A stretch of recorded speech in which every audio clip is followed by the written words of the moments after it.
House, because there's a lot of internal issues that I can't discuss or disclose here, but there are issues as to why she was endorsed.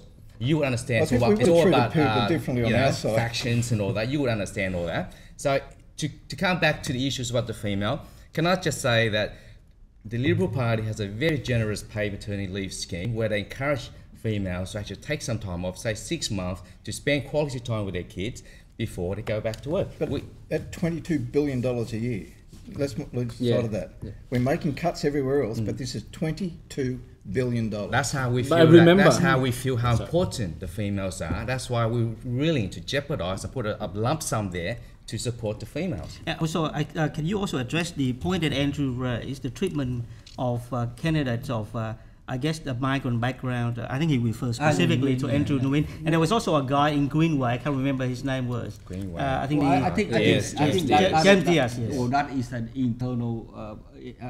I guess that is a decision of the head office. So what you're saying, it did happen. That did happen. What happened? We had blocking ethnic candidates for them not to interfere with local media and attend functions and so on during the election. We had 3 Liberal candidates whose name was Nguyen. If they were all successful, the most common surname in the Liberal side of politics sitting in Parliament would be Nguyen if they were successful. So we give plenty of opportunity to people across to suggest that there's some say that the coalition doesn't give opportunities to people with different backgrounds. It's completely and utterly false. Can I just add on the issue of women in Liberal Party? We got 2 bishops in Liberal Party. One is a foreign minister, and the other one is Speaker of the House. One of 2 of the highest position, only 2 in the Parliament. That's. I think you both have covered it quite comprehensively. I'd like to move on to another issue, which is very also. I think of extreme concern or of great concern to many members of the community, which is the issue of asylum seekers and offshore processing. So if I could just let you guys, Labour side, start on that issue. Chris. Well, obviously this is a very vexed question. It's very a difficult one for the community. The issue about offshore processing is designed to actually discourage people from being able to actually come to and make claims directly in Australia. Offshore processing is supported by both sides of the Parliament, largely on the basis that we don't want people making that dreadful and risky journey trying to travel to Australia by boat, only to find that sometimes, as we found out, over 1,300 people died at sea before the last election. They're things we don't want to see replicated. And the other thing, I think there's some commonality amongst both sides of the Parliament. We don't want to give anything that gives rise to the people who are making money out of this vile trade of people trafficking and people smuggling. So the people smugglers is a vile criminal activity. They're feasting off people, very vulnerable people, and we don't want to make. We want to make sure that we close that end of their trade. Meanwhile, in terms of asylum seekers, don't forget when we were in government, we increased the number of refugee intakes from 13,700 to 20,000 to ensure that people would go to and register as with the UNHCR and be accredited as being refugees. That's now been dropped back by this government back to 13,000. So we have less people coming into the country. But the issue, I think that is common between us, is the issue about offshore processing. Anything to add? All I would like to add is that the current issue about asylum seekers, I think the Liberal government has taken a very ineffective and strong stand or inhumane option to turn the boat around as the way they did.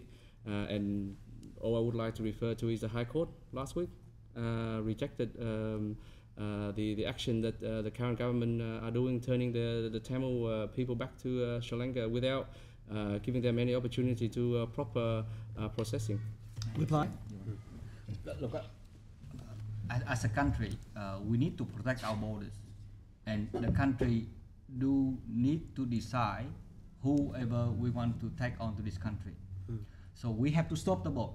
We have to stop the boat because simply it's about Australia taking refugees. We're taking 30,750 per year. We never reduce refugee intake. However, these people jumping the queue. So what we're saying, we protect our borders, we stop the boat, we stop people smuggling trade. And we have to do it the hard way. It seems harsh, but we protect our borders. But what we're also trying to do is we are taking refugees from the camps. We are taking refugees from Africa. You know, all of the country having all the war-torn country, Australia never reduced refugee intake. So a lot of people saying, "Oh, look, Australian inhumane," or that, but we are doing to protect the border. That's simply what it's all about. You know, currently, roughly figure speaking, there's about 14,500 desperate refugees people around the world that's seeking refugees in Australia. Okay, and the problem is that every single time this economic refugee paid the way to come to Australia, someone that has actually been approved by United Nations to be accepted to Australia will lose their spot to come to Australia. Now, the Liberal, we are not against immigration and we're not against refugees. In fact, I am a refugee. When I first came to Australia, I was running away from the North Communist regime with a shirt and a bloody pants and a pair of thongs on my feet. And that's all I had. But these days, have you noticed the refugee that arrived to Australia, they're bloody having a mobile phone, a suitcase, and they ring 000 to get assistance. Not to me, that is not a refugee, that's economic refugee. And then we plan on this I side. believe that in the last few weeks there are some boats arriving from Sri Lanka and coming from the civil war between Sri Lanka and the Tamil. And those people coming from the country, not from the third party land like Indonesia. And I believe Australia is a signatory of the International Refugee Convention, and a lot of international organizations raised their voice that Australia is against the convention that we as a country has signed, and that is the concern of a lot of human rights groups. I would like to raise that. I would like to raise this. I disagree with Paul totally about jumping the queue. I think such comment is alright for people in the public, but for us being involving in politics, in mainstream politics like us, it's using that sort of word is inappropriate. Taking our experience, for example, if we didn't jump on the boat 20, 30 years ago, if my parent didn't take me on the boat 20, 30 years ago, are we able to get to a free country like Australia to start a new life? No, this okay? is all. So how can you say we jumped the queue? It's all different circumstances. No. It's not. It's not. Okay, the Tamil Tiger, for example, if they are staying in their village, in their country now, where's the queue? Where's the queue for them? So if you're saying jump in the queue, I totally disagree on that. Okay. One more thing. I'm not sure if how good you are with math. You are an accountant now. I can see that you should be good with math. The Labor government introduced 16,000 refugee in a year intake. When the Liberal comes in, they reduce it to 13, and you call that's not a drop, a decrease. I totally disagree with that. Fine. Just firstly, yes, I understand a policy of turning the boats around sometimes seem inhumane. But what is really inhumane when 1,300 people drown at sea? And that's what was happening under the policies of the previous Labor government. So yes, it's a tough policy of turning the boats around. But this is not an easy situation. In 6 months, we know we haven't had a boat arrive on Christmas Island or on our shores. But most important, we haven't had one death at sea. Now, we set a limit in this country about how many refugees and how many people, migrants, we come to Australia. This year, it'll be close to 200,000 people will get the opportunity from overseas to come and live in Australia. We are all for migrants in this party, in the coalition. We want to see refugees come. But we can't contract out the selection process to people who pay people smugglers. We have to use the United Nations process. That process is there for a particular reason.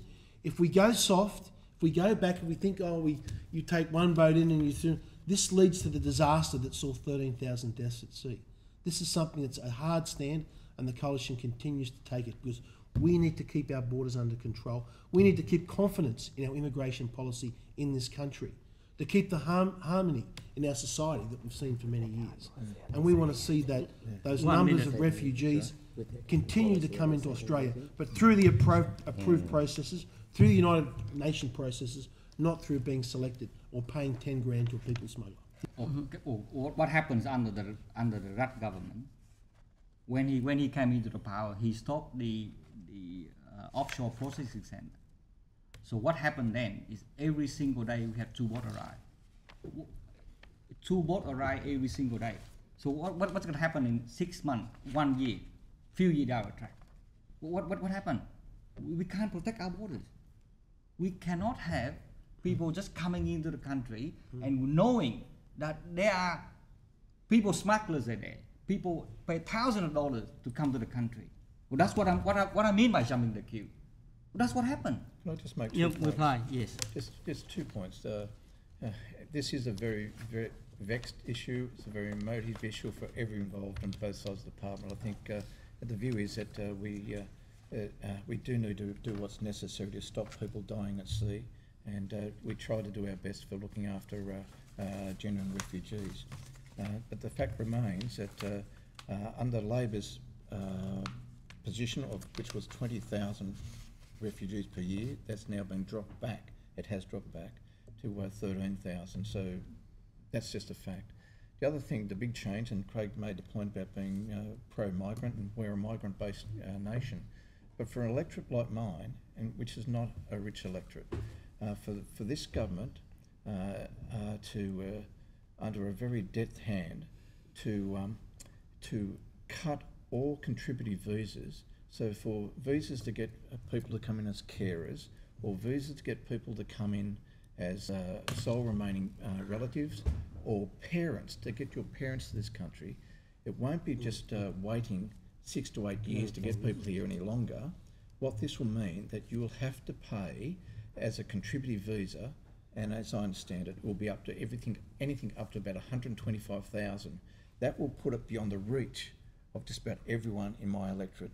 And my electorate is very much a migrant-based electorate. So this is something which it came in just after the budget when everyone was talking about other things, and this just sort of floated through with no fanfare, no coming up saying we're going to do it, and just almost at the death of night, this just gets floated through, and it impacts on an electorate like mine, which is predominantly made up of migrants. Great. I'd please like to respond. The queue of the contributory visa that Chris was talking about was 15 years long. To tell someone that, yes, you can apply for a relative to come in, but you go on the end, but let's take your money for your visa application. Oh, but by the way, there's a 15-year wait. That's unconscionable from the government. So yes, we have cut that because it's simply untenable to put more people on the end of that 15-year queue. We want to try and reduce that queue, and unfortunately, Chris, we simply in this country cannot give visas to everyone. We'd like to give more, but that is something we've had but limits on things. 125,000, well, we've cut it. Well, Chris, what's the point of putting someone on a queue that's 15 years long? But you tell people in working class electorates that you just can't get your relatives to come to Australia. Jump on the end of a queue for 15 years, Chris, and to get them to pay the money for the visa, I think is unconscionable. Well, this is targeted migrant-based communities. This is squarely targeted, and it's not 15 years, by the way.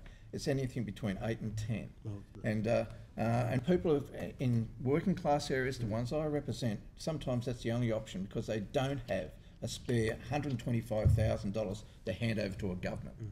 Sure, I'm sure in 10 or 15 years or 8 years, however long, but you acknowledge that's a very long time. Once that queue gets down, I'm sure this will be opened up again, but you just can't whack people, give them false hope by telling them you've got 10 to 15 years to wait. Thank you. I think it's a topic that has been argued very well by both sides. I would like now to move on to a very important topic. I think it's a topic of great concern to many members of the Vietnamese community, which is the peace, trade, and the security issues in the East Sea and the relationship between Australia, Japan, China, and Vietnam. Greg, I noticed that the Japanese Prime Minister recently visited the country and had a speech in Parliament, as I understand it. And there appears to have been some significant change in terms of posture. I'm not quite sure whether that there has been some significant cooperation in terms of security engagement between Australia and Japan. And Foreign Minister Julie Bishop has been making quite significant pronouncements. Those things like standing up to China and that sort of stuff. So what is the government's position in relation to the current dispute in the East Sea? Firstly, you are correct. It's not only a dispute between China and Vietnam. It's also a dispute between China and the Philippines, between China and parts of Malaysia, and between China and Taiwan, and between China and Japan. We are hoping that these disputes can be settled through international negotiation. But the best way that we can all get on in our region and live together is to have our economies integrated as much as we can, to have interpersonal visits between people coming and going. This is why one of the plans we've had is the reverse Colombo plan, where Australian students get to go and live and study in foreign countries. We will also want more students from China, from Japan, from other parts of Southeast Asia to come and study and learn in Australia. That's ultimately the way we can overcome these areas of conflict, integrate our economies, integrate our personal relationships, so we'll all realise that we are part of one region. And that is what we are strengthening with Japan. We're trying to strengthen our trade relations. Both sides are reducing our tariff barriers, so there'll be greater two-way trade between the two countries. Both sides are reducing so we can get more people travelling. In fact, the last words of the Japanese Prime Minister's speech in Parliament, he said he wants to see more young Australians travelling to Japan, and he wants to see more young Japanese people travelling to Australia. And that's what we need, not only with Japan, but with China and everywhere else, because that's ultimately the best guarantee that we have of our security in the region. Anything to add on this side? Can I just add that I think Australia is trying to have a closer tie with the Japan and US, and I guess China is our trading partner. Japan is our trading partner. They're both equally important in terms of trade. However, we always stand up with China. Should China be trying to be aggressive to us, we will stand up. However, the important thing is that a free trade agreement between Japan and Australia would allow both countries would promote trade. We would reduce our tariff so that we can export more beef. We export more wines and all the product that we have. However, on the other side, the Japan would reduce their tariff so that they can export more cars to us. So really, we would increase a two-way trade between those two countries.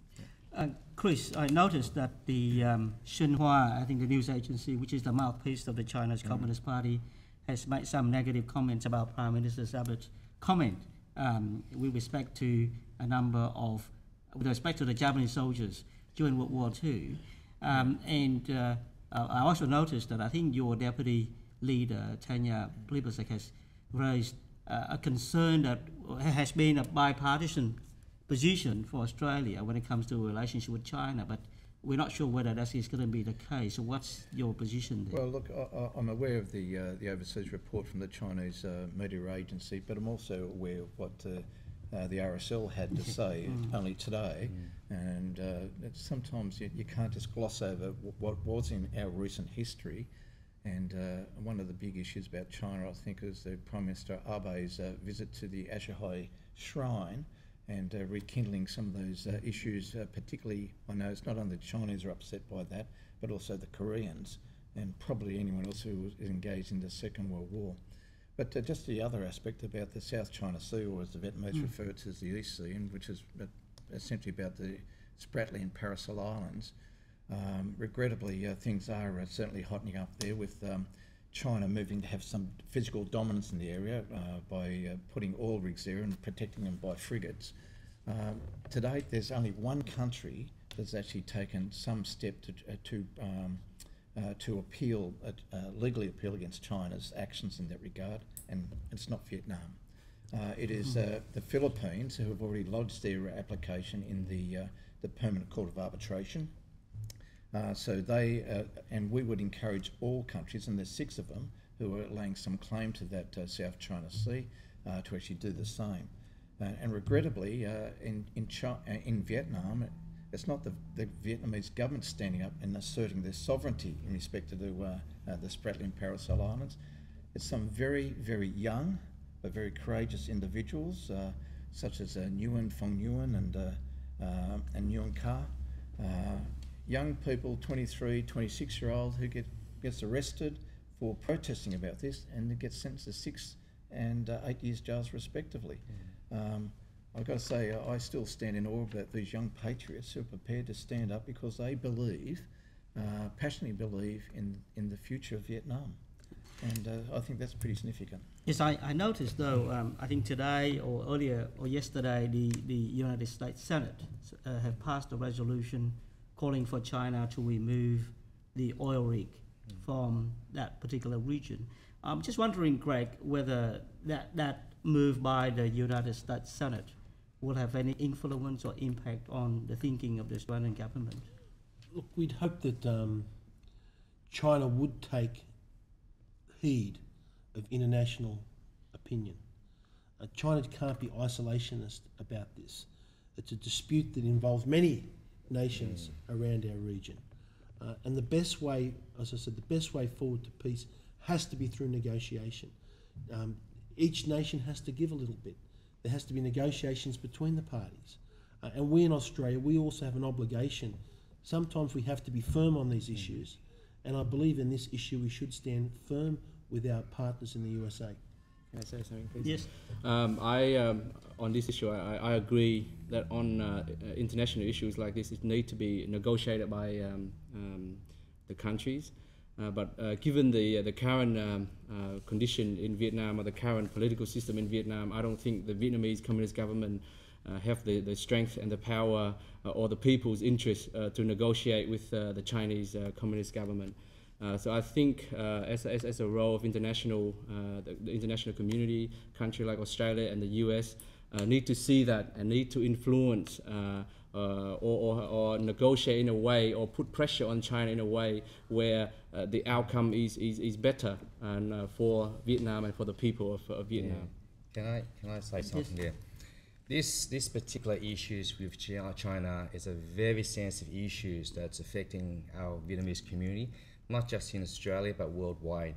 And I feel this is something that our community, we need to have a chat with both political parties and see if we all can get together and find a diplomatic solution and get China on the table to negotiate. Because at the moment, China's flexing their muscle and they've been such a bully. And I feel that if we don't do something now, then there might be longer consequences that will going to be affected Vietnam down the track. So I feel in this case, I feel that both governments really need to sit down together and help Vietnam solve these issues. Chris, I'm also concerned about the issue, and I consult many people in the Labour Party, and they confirm with me that the Labour Party, that I agree.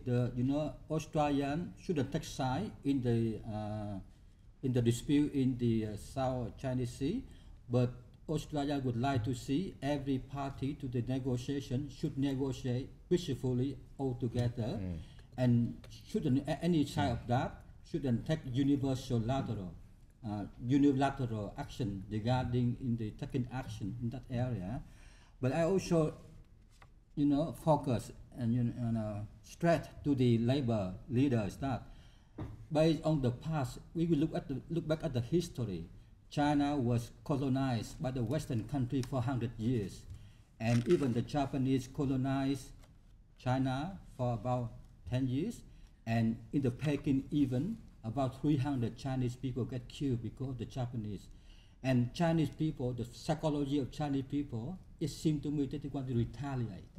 And at the moment, they claim about 80% of the Southeast China Sea as their own territory because of some reason. But I don't mean that the Chinese government, stay there. If they occupy the whole 80%, they go in come forward. It's like Germany behavior during the early of the Second World War. If we can repeat the lesson, Germany at the early of the Second World War, Germany claimed some territory surrounding Germany. And at that time, England and France were too scared to touch and to confront Germany. And even the US, England and France keep quiet and, with the hope that if we don't touch Germany, Germany don't touch us. but the result you would know. Thank you. So the Chinese government today, I would think it's the same. If we don't prevent, stop her. I love Chinese people, but I like Chinese to mix up with the other country peaceful. But I don't like Chinese people to retaliate everything happened in the past, because the past is You need to over. wind We up, can't yeah, control Andrew. it. Yeah. Thank you. Greg, there seems to be a sense that Australians somehow feel afraid to upset the Chinese. I read somewhere that we don't want to be too insensitive to the Chinese, and I recall, I think earlier this year or last year, the Chinese foreign minister in his meeting with our counterpart was very undiplomatic, to say the least, when he confronted Julia Bishop, rebuking her publicly in front of television camera because Australians had taken a stand against the Chinese declaration of air defence identification zone. Well, is that? Do you feel that there is a sense that our government, or both persuasions, don't want to upset the Chinese? You are correct, and we have taken that strong stance. Julie Bishop, in one of the first decisions that she made as Foreign Minister, took that strong stance against China over air rights and air traffic flows. And she was absolutely correct to do so. We need to be very careful, as we've been said by other members of the panel. Appeasement, we've shown in history, never works. And if you show weakness in one area, it leads to weakness in other areas. I think it's combined with all the nations in the region need to work together on this issue, rather than just one nation making statements by themselves. It needs to be a regional solution and regional agreements. Chris, do you feel like this is area of strategic importance to Australia, relationship with China? Is it going to be something that will continue to enjoy bipartisan support? Look, our relationship with China will continue to have bipartisan support, as our relationship with Japan and the United States. In terms of the issue about the South China Sea, I'd like to actually compare that to what's occurring in the East China Sea. And there's a contest there as well between China, Japan and Taiwan. Whilst China hasn't agreed to it, but Taiwan and Japan have agreed to, whilst they haven't resolved sovereignty in their claims, they've agreed to share in economic development of the area. So that's actually progressing. I think Mayor Ma from Taiwan was the one who initiated it, but that seems to be progressing quite well and shows that parties, even though they have not resolved the issue of outright sovereignty, can actually work together in terms of exploiting the economic potential of the area for the gains of both those countries. So perhaps there's something like that to be gained from this, but it's not helpful when some unilateral stance is taken to deposit a couple of oil rigs there and guard those oil rigs with military ships. Thank you. I think we've also covered that area. I'd like to move on to another topic which hasn't been raised by the audience, but I think is maybe of importance to a number of members of our community, which is the issue of ethics and honesty in public office, and particularly in political office. I mean, recently we've had quite a few hearings at ICAC, which has brought up some unsavoury aspects of political life, and unfortunately some of it does involve the Western Sydney, the western parts of Sydney. So first I'd like to get your views on this side. How do you say to young Australians who aspire to have a career in politics that it's a noble cause, that everything is clean, there's no hidden agenda, there's no backstabbing, there's no corruption and all that sort of stuff? What would you say to those young people? Can I firstly answer that question for you? Politics, we all know, is a dirty game, but oh, bloody hell. I don't know, you tell me. I'm not a politician. If you talk to any minister, they will tell you they have knives in the back, left, right, and centre. That is the nature of politics. Now, that does discourage a lot of honest, decent, good people like ourselves, especially young Vietnamese, to get in politics.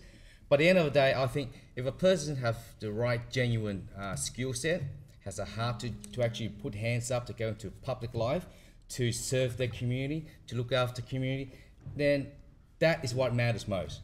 They should just ignore what's out there in the media about corruptions, about embezzlement. I mean, we see that all the time on TV, but don't take that too hard. I mean, not everyone in politics is corrupt or is bad. That's my say to that.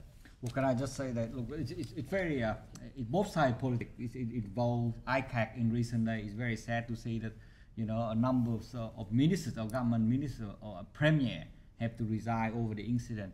Now, I guess, as what you say, Davy, look, this is only the incident. It happened, but we don't take it as it's politics. So it happened because, you know, there are some individuals decided to take the action that they shouldn't have. This is against public interest. But I guess the old politicians, I believe, do work very hard, and they work hard, but they don't get paid all that much. But I think they do with passion, and they love what they do, and that's my view in terms of when I see politicians, I feel sorry for them because, you know, look at Chris Hay, he attend every single Friday and Saturday night with all the Vietnamese function, you know. So this, and great, you probably do the same exactly with your electorate. But I think the most important thing that you are serving the community, and with ICACs and, you know, with all the things that happen, we will see that, you know, people have to resign, all of that. I think this is part of life, I guess. Yeah. Great. Well, I think we've had a good process in Australia, and there will always be people acting improperly on both sides of politics. I think the important thing that if a young person's thinking about going into politics, it should be because they actually believe in something, not that they want to get their hands on the levers of government for some sort of financial advantage.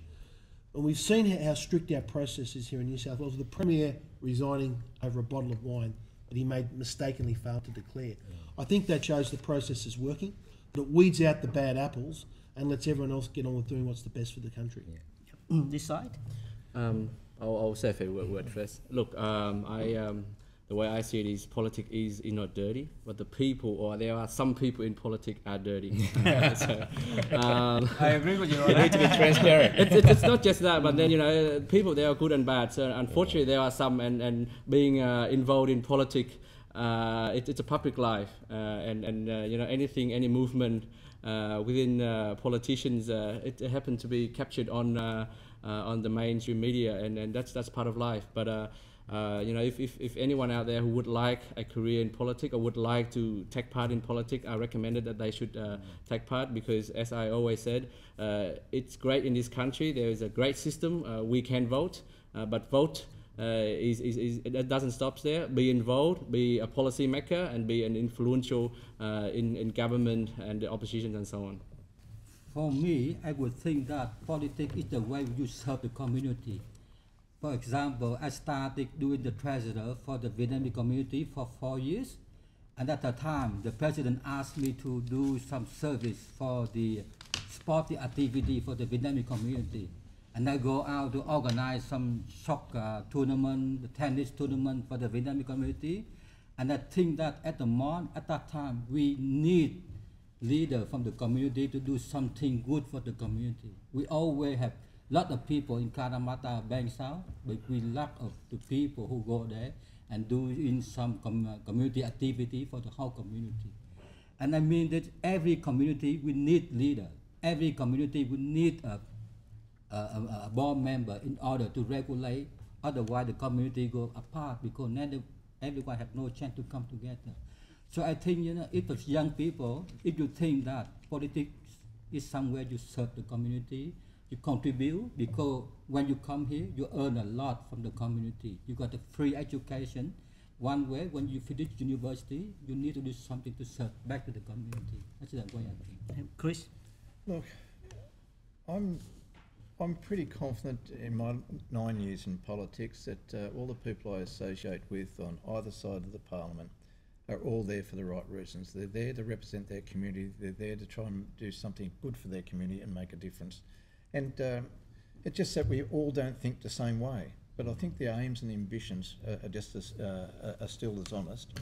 It's regrettable that you're going to get bad apples, and ICAC at least can give the community confidence that there's an agency out there that's looking to weed out bad apples. But, you know, we see it in the police force, we see it in various other areas, and indeed, you probably see it in the legal profession as well, that some people have been stood down. But look, at the end of the day, I think we've got to believe in democracy. The alternative to that is not great, And we ultimately, we all have the test of going back to our electorates and seeking re-endorsement, and a community knows when someone's not working for them, and a community will deal with them. So we do have a check and balance there. But look, it is regrettable and very embarrassing for parties and all that sort of stuff, but the likes of Eddie O'Beid and Chris Harcher and all the rest of it, it has given a very bad name to people in public life. There's no question about that. But look, all I could leave you with on this is that the people I see in federal politics are there to do the right thing for their communities. Thank you, Chris. We have to wind up, and but before we do that, I'm going to give each of you 30 seconds. So I'm going to start off at the end of the panel, Paul. I'm a liberal by blood. We believe in free enterprise, freedom of choices. People can make choices. Lean government, government that provide incentive, opportunity people to prosper. The nation needs economic growth to prosper. So the government will support incentive, support small businesses that our nation needs to sustain our free or access to healthcare, education, and welfare. Thank you, Andrew. What I would think that the Labour Party, its philosophy and its value fits perfect 100% for the Vietnamese community, especially in the low-income suburb of Fairfield, Bankstown.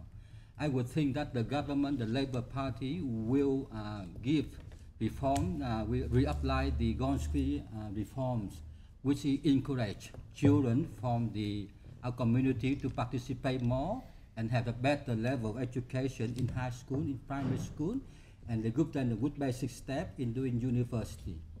Thank you. That's what I would think I should support. Thank you, Davy. I think at the end of the day, with the Liberal, we try, I guess the end of the day is to be a very stable government, and our aim is to always look 2 or 3 steps ahead to look after Australian citizens. But so also on top of that, I think that we are all come from different countries, but at the end of the day, we are all Australians, and we all should work together as one. Toàn. I just would like to add, first of all, thanks for everyone being on the panel and allow me to be in this forum. Being a Labour member, I think it's an opportunity to contribute. And as I said earlier, it's the role of the government, councils, to have policy plans where it incorporate benefits to the whole of the community, specifically those are in need or in need support of